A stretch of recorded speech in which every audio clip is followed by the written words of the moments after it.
Donald Trump's first full day in office just went by. How you feeling? You know, I feel like, as per usual, nothing has yet to change in my standard day-to-day life.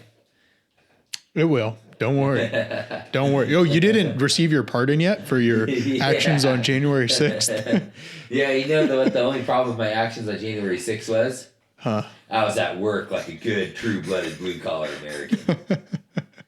Well, let's tackle that one first. One of his first things in office, 1,500 pardons for the January 6th people. I say it hasn't come fast enough. I'd say legitimate, as much of the conspiracy theory in me really arises that January 6th was half FBI involvement, half Nancy Pelosi's planning, half just to fuck Trump over. But, yeah. But of course, for me, if I was president and people were, because what, they stormed the Senate or the White House? They stormed the Capitol building, Capitol Senate building. and House was in there, I'd have some boys with some 50 cals in the corners to protect my Capitol building. Yeah. Fucking We spend trillions on our defense, and we couldn't stop some guy dressed like a goat from fucking walking in the door. Yeah, the whole kind of weird. See, that's the thing, about the whole situation. Not that I ever really got into the January 6th thing all that much, but the fact that, we're spending more on the military, like the January 6th for the U.S. military and government was like Russia trying to invade Ukraine. Just the utmost fucking failure. Well, so a lot of these guys have spent, the last 4 years in jail pretty much. 1,400 of them for non-violent crimes. What about the guy, did they ever bag the main figurehead guy, that the guy with the painted face and the fucking horn helmet or whatever? Yeah, dude, that guy, they threw the book at him, man. Oh, and really? Then so they threw the book at him. He had to essentially turn on Trump, saying he did this all shit. because of Donald Trump, and he's probably one of the ones that got pardoned. But yeah, they put people like him. So that guy did not hurt anybody. He was not even charged with a violent crime. Right. They were going to put him in prison for years, and I think they did put him in for years. Just a treason charge or what? I think most the people got was defacing government property, trespassing, and obstructing official business. Yeah, I'd say probably trespassing on the public land that we all own. Yeah, Crazy. and how are you going to put someone in jail for a decade over it? Yeah. There were people arrested. One of the leaders of, I think it was the Proud Boys, he got 25 years in jail. He wasn't even there. And the ironic thing about that is that there's people doing, much more damaging crimes every day in these mega metropolis cities, walking fucking scot-free, that's the complete failure. That's the failure of the American justice system, and why there's so many, kind of average day people like us, that are really frustrated and losing faith in the government is, the complete bias of our judicial system. Yeah, the Summer of Love 2020, man, they let BLM burn down our cities. Yeah. People got out of jail that night to go burn down the city again. Kamala Harris was involved with all that, but it's just bullshit. I feel like I'm always thinking about how, there's someone in New York that got arrested for murder that had already been arrested 40 times, or, something along those lines, or this guy stabbed after he already stabbed someone a week ago, it's just why are we fucking arresting those people and just keeping them in jail, Well, it's because those aren't Donald Trump supporters. Those are Joe Biden supporters and Kamala Harris supporters. What we call minorities. Well, these people, So, I just saw the statistic that white people only make up 8% of the world's population. Really? Yeah. Isn't that nuts? Sounds like they have a restrictive definition of who's white. Are Russians? Did they count Russians as white? What about the Spanish? What about? I'm not sure what the breakdown is. What about Italians? I don't know if you would count it. Maybe they're counting them as I feel like Europeans are white though. Yeah, but no, I don't know. Google search. Well, that was just a Twitter thing. I was like, what if there are fucking 8% of people, we are the minority. Yeah, I ask my Jewish friend all the time, dude, are Jews white? His response is, when we need to be. Well, what else could they be? I don't know. Same with, like Israelis, you've got like people from the Balkans, how do these people racially identify? I don't know. Yeah, I know what you're saying. I honestly didn't think about it that hard. Australians too. You got to think about that. For sure, white. Right? Okay. All right. For sure. They're ethnically British. Sure. Ethnically British. So I'm with you. It's something like 90% of the world's population lives in the northern hemisphere. Guess what this says for 16 or for percentage of white people? What's it say? 16%. Okay, I could get more on board with that. That sounds like they're calling Spanish people white. Not gonna click on the link, but it says 1.19 billion people out of 7.4 billion people, and that was in 2018. I buy that. I buy that. 2018. It's what? How many billions of people live in China and India? I mean, there's half the world right there. Exactly. No, that's a good point. Well, we are becoming, what do you call it? The melting pot. No, when people steal your culture. Oh, culturally appropriated. Yeah, we are becoming culturally appropriated. Oh man. Well, I do feel good though. All these, January 6th people are out of jail, and I heard some like liberal pundits talking about, well, what about there were 10 people in those 1,500 that were convicted of like assaulting a police officer. I'm like, dude, in California, assaulting a police officer, you're out the next day. Like, right. As long as you aren't a Trump supporter, you're out of jail. Well, and that's not to even say it's right, but how then can you justify keeping the other 1,490 people in jail for nonviolent crimes? Not Fuck only you. that, but they make the counter argument like with people immigrating into the country, across the Mexican border. Well, if there's one bad guy in every 1,000 people, isn't it right to let him in?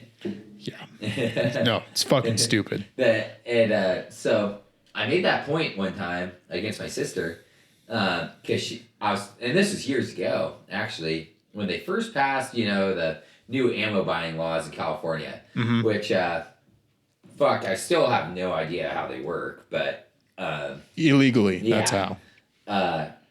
So, for the people listening, you have to have a background check and a real ID and probably either a hunter safety ed or, gun safety course taken just to buy ammo.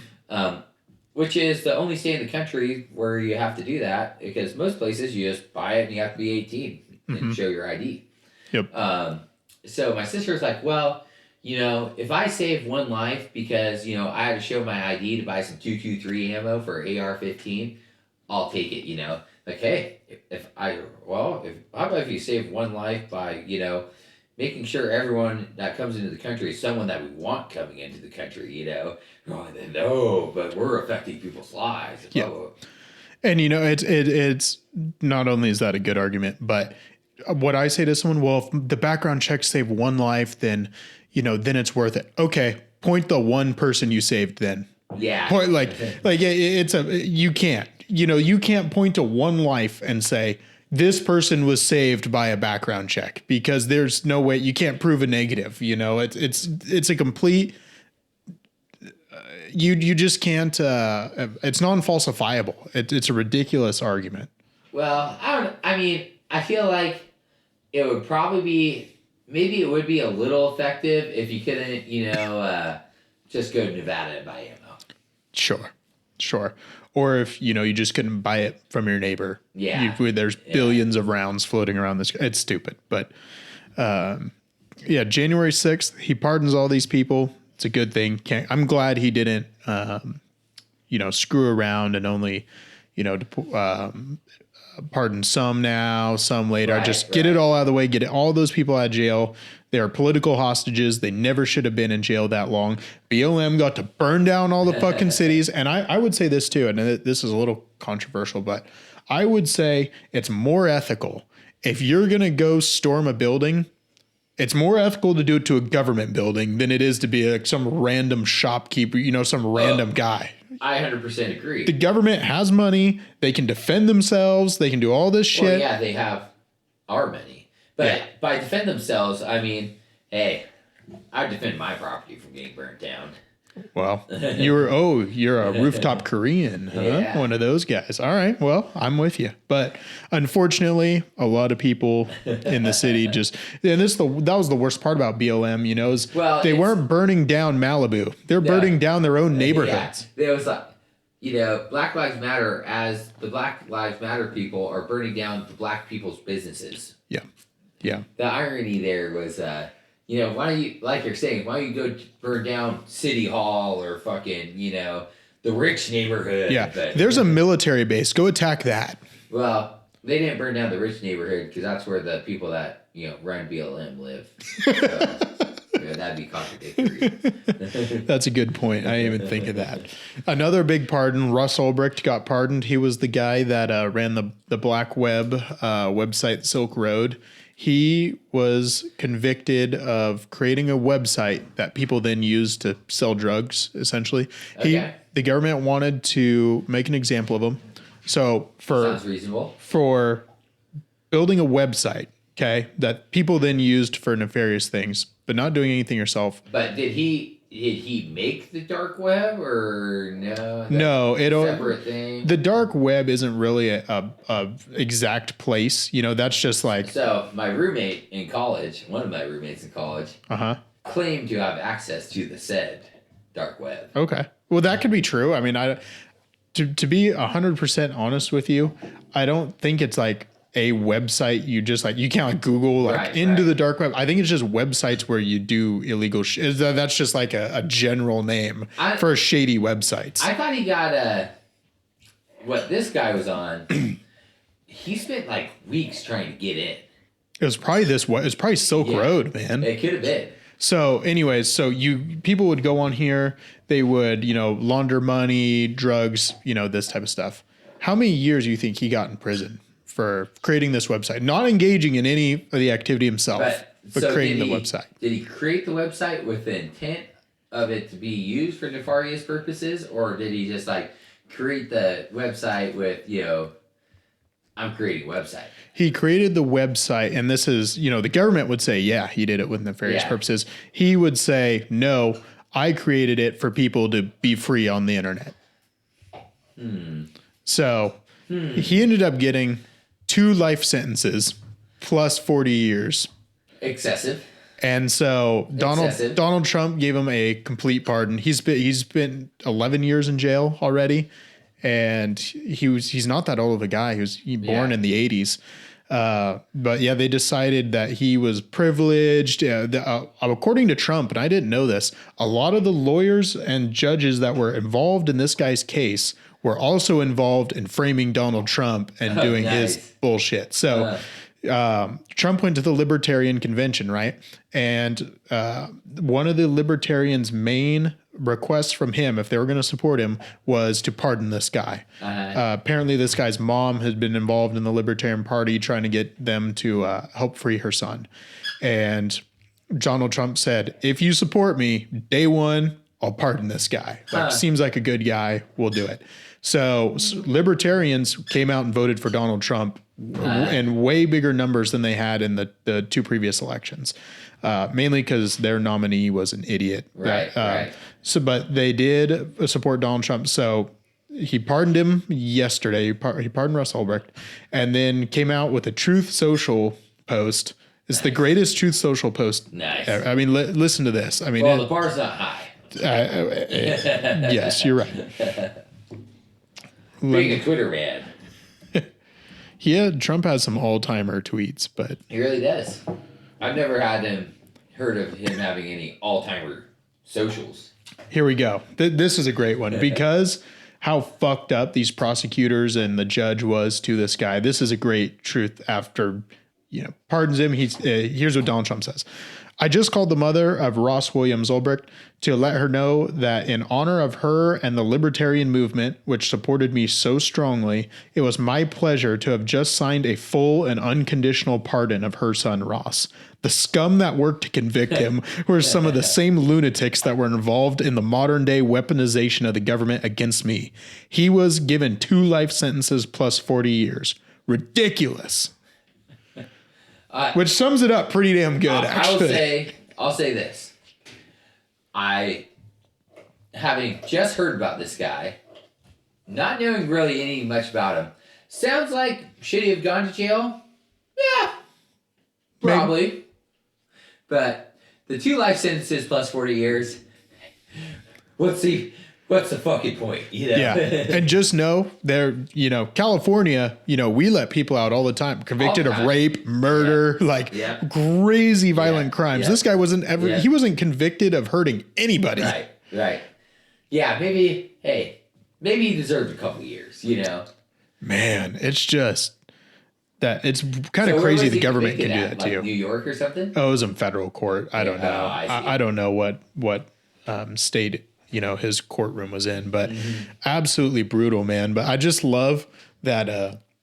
And actually, when he went to the Libertarian Convention, he didn't even promise to pardon this guy. He just promised to commute his sentence, which is where if your sentence is commuted, the president's essentially just saying, you served your time, you can go out. A full unconditional pardon undoes the jury's verdict. Right. So it restores his rights fully. He can buy guns again. He can vote. Doesn't have to be on parole. Nothing. So give me some a brief recap of: is there anyone checking? Is there a check of power for presidential pardons? Nope. Because doesn't that seem kind of like it could go the wrong way? Well, it kind of goes in a circle. Because the judicial system is kind of supposed to be its own separate branch, right? Yep. And away from the executive or branch or whatever, and it doesn't seem like, well, we convicted this guy, but this guy pardoned him. It kind of seems like you got a little conflict of interest there. Yeah, and I think that you have a really good point, especially when you're talking about Joe Biden pardoning all his family members and stuff. But I think the idea is that they all have to have checks and balances on each other. And the pardon power is really the only check the executive has on the judicial system. Yeah. So the judicial system, they can convict, senators, things like that. They can prosecute people. They can't prosecute a sitting president, but once he's out, they can. But this, the Senate's check on the judiciary is that they get to vote to confirm these people. So they get the chance to put them in. Once, if they fuck something up, the president's check is he gets to fix it. Yeah. And then the check on the president is, if he pardons a bunch of people that he shouldn't, theoretically, Congress could impeach him for that.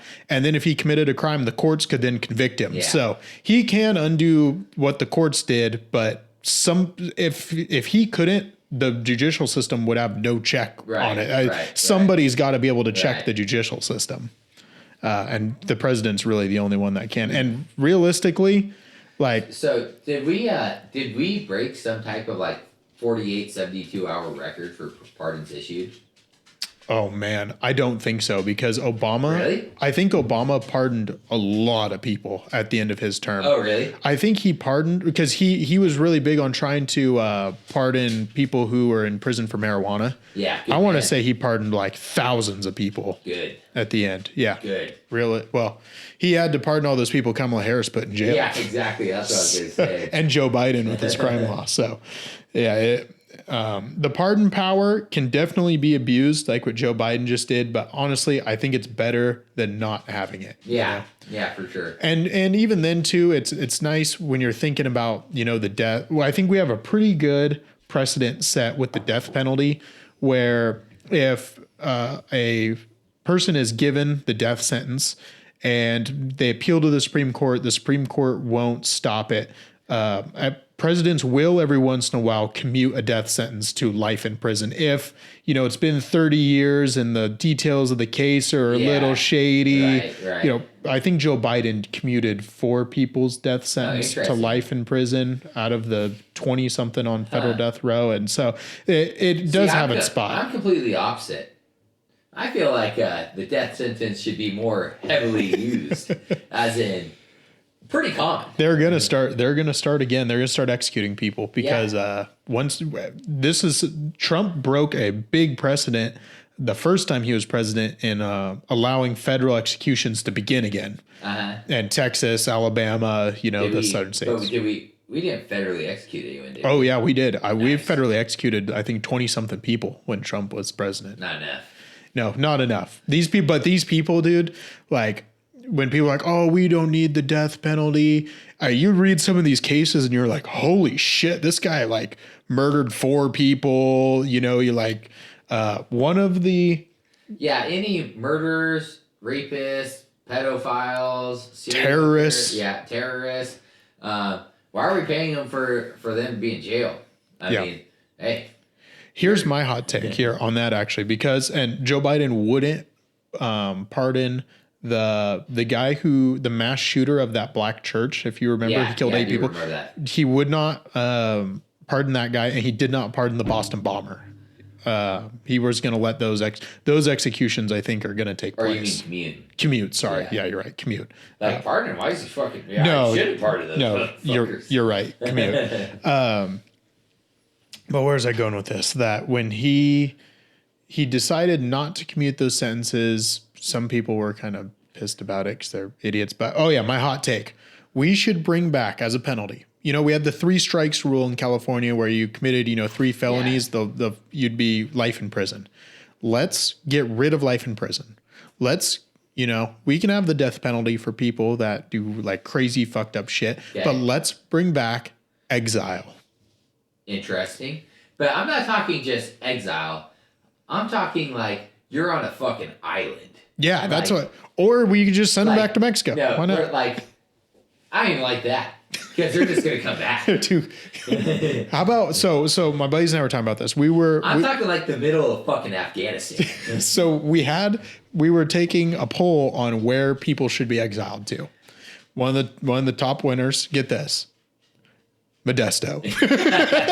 I was thinking, where's the fucking 29 Palms? The bombing fields of 29 Palms. Chrome. Chrome is too close. But so one of the top answers was Haiti. That's an island. We get them out there. But then one of my other buddies wants to annex Haiti, so it turned into a new Hawaii. But that's another story. Okay. Another option, we could go Sudan, middle of Africa, civil war. I like that. Currently, they're using chemical weapons on their own people. We could use the felons to help. I haven't heard a bad idea yet. What else do we have here? I think we had the Congo, which was another good one. And then, somebody had, Gaza was the 4th one. I can go for a little Gaza action. So let's go to Siberia. Let's pay the Russians to fucking take our felons. I like it, man. You commit too many felonies in a row. You're like these people you're talking about, they've got a rap sheet. They've got 40 crimes on them. Yeah. At what point are we just like, you know what? We're not going to pay to keep you in jail. Our country doesn't have the stomach to execute you. So you get to go to Afghanistan. Yeah. Congratulations. You won a free one-way ticket. Yeah, I wouldn't be opposed to that. I mean, maybe the Afghanistanis would, but, I feel like we could figure out some type of working relationship with like Sudan where it's like, okay, we're going to give you 10 grand a pop. And they're like, we're fucking rich. A pop? We don't even need to give we can just say you do what you want with these people.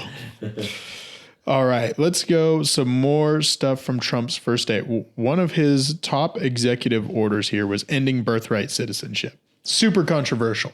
It is kind of controversial, It is. And it's realistically, this is probably going to get struck down. For anybody that was really hoping that birthright citizenship is over, it is highly unlikely this is going to stand. So this is in the Constitution. It's the 14th Amendment that, people born in the United States are citizens. And it was originally put in place to make all the freed slaves citizens. And some people argue that, in that context, you could have a legal argument for ending it for foreigners that come here. I just don't think it's going to happen. I don't know. I this one, and this is mainly because we grew up with a lot of, kids that were, I guess, have birthright citizenship. Yeah.